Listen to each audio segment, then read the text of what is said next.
Hello, everyone. My name is Tim B. Green, and this is Crush It Club, episode 54, the 7 levers of influence, scarcity.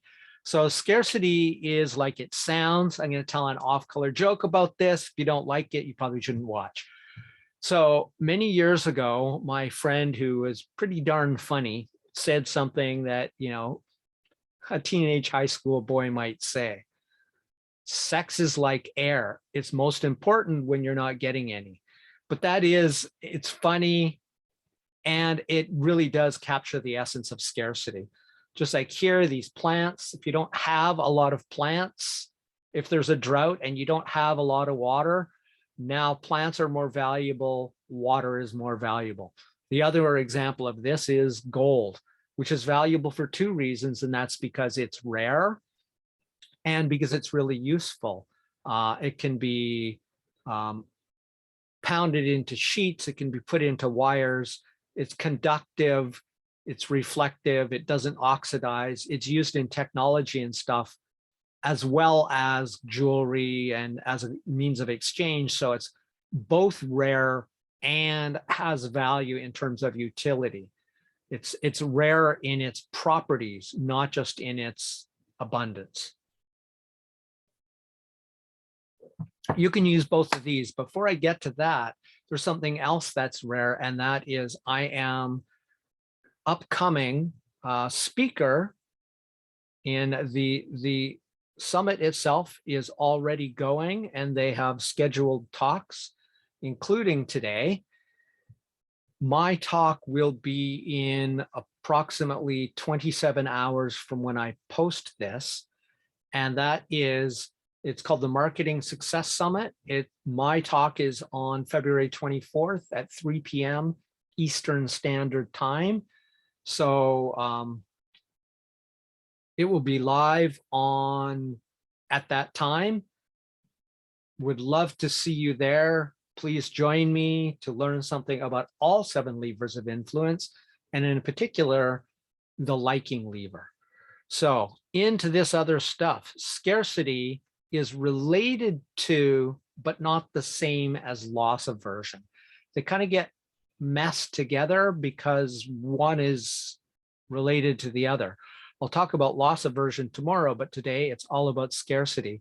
So scarcity, or the perception of scarcity, causes people to value, want, and rate things more favorably than they otherwise would compared to more abundant items, right? So if you have lots of water, water doesn't seem very valuable until you're in a desert and you're running out of it, in which case, terrible time to pour tea, right? In which case it suddenly becomes very valuable because you don't have it. So the essence of this is while supplies last. And that gets me into ways to truthfully and ethically use scarcity in your marketing. Some things are unlimited, like saying you have a limited number of copies of your ebook is just laughable, and nobody is stupid enough to believe that. You can, however, provided you actually do what you say you're going to do, add a type of scarcity even to that. But if you lie about it, if you're not truthful, you'll lose your prospects and your ongoing customers, which will probably not be so anymore. You'll lose their trust immediately and probably forever. There's lots of examples of people online who do that, famous people who say this will be gone tomorrow, and then they say, I changed my mind.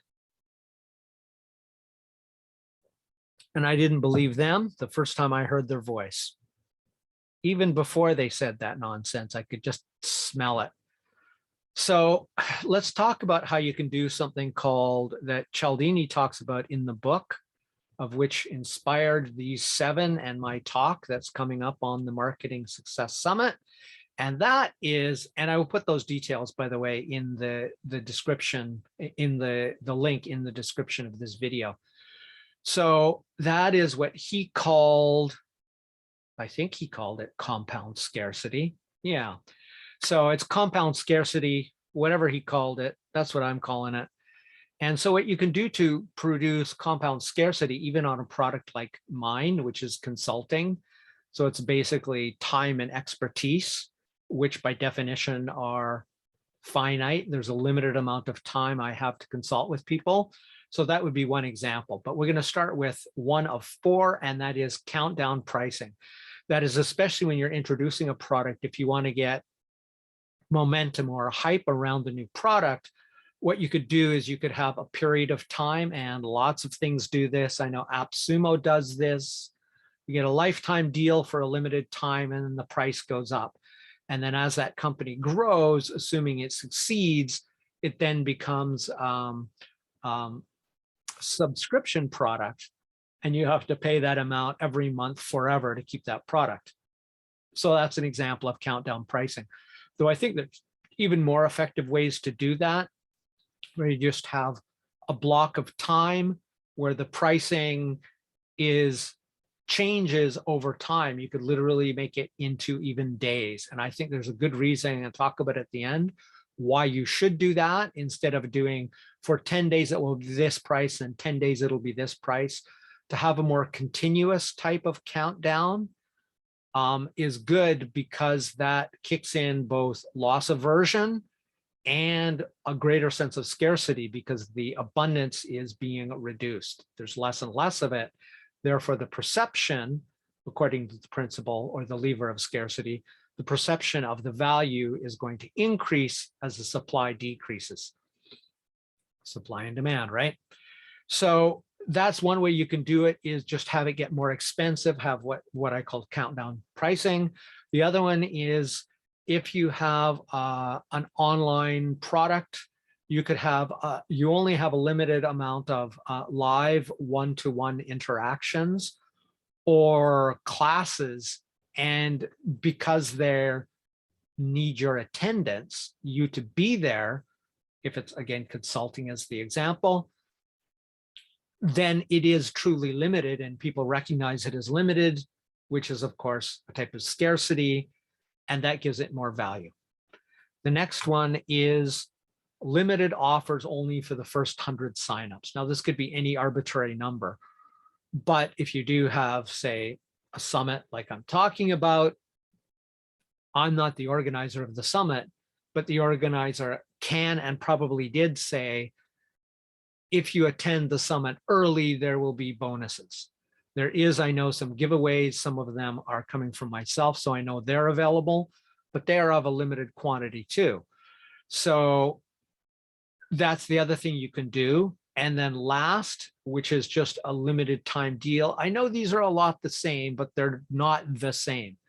And that's an important distinction. And that's a limited time deal where you say, this product will it be available for X time, and then not again for a period of time. Many people would say, this is the only time I'm doing this, and once this is gone, it's gone forever. And I personally, and I'm suspecting you also don't believe that, because if it's really successful, they'll bring it back, they'll give it a different name.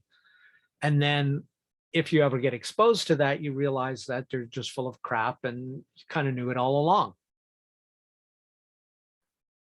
And out goes trust and long-term relationship.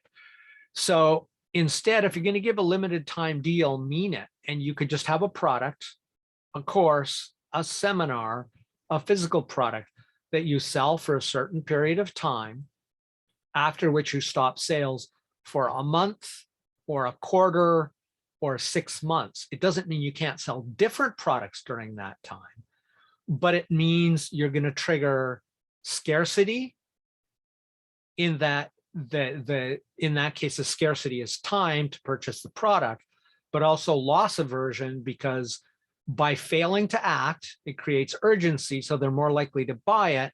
And if they don't, they have to wait 3 months, and people hate doing that. So there's that. So in all of these cases, I would encourage you to use a continuous or near continuous analog style countdown timer, where it gets less and less and less all the time. But I would also encourage you to not have that timer or that countdown of whatever type, that countdown meter visible until you've already made, say, 25 to 50% of your sales. Because if you have 100% left and it sits there for a long time, now that shows no demand and your sense of scarcity goes away. But if somebody has already bought, if when people first see it, and I would be 100% truthful about this, by the way, when somebody first sees it, they see it's already at 75%, 75% left or 25% sold, and then they see progress on that timer going down. That means this, while supplies last, the scarcity is increasing, and therefore the urgency and the perceived value is likewise increasing. So if you can literally show singular sales or singular hours or singular minutes, like a countdown timer, that demonstrates a type of scarcity and helps drive sales. I'm already over time. That's it for Crush It Club 54, Scarcity, the 7 levers of influence. My name is Tim B. Green. Bye for now.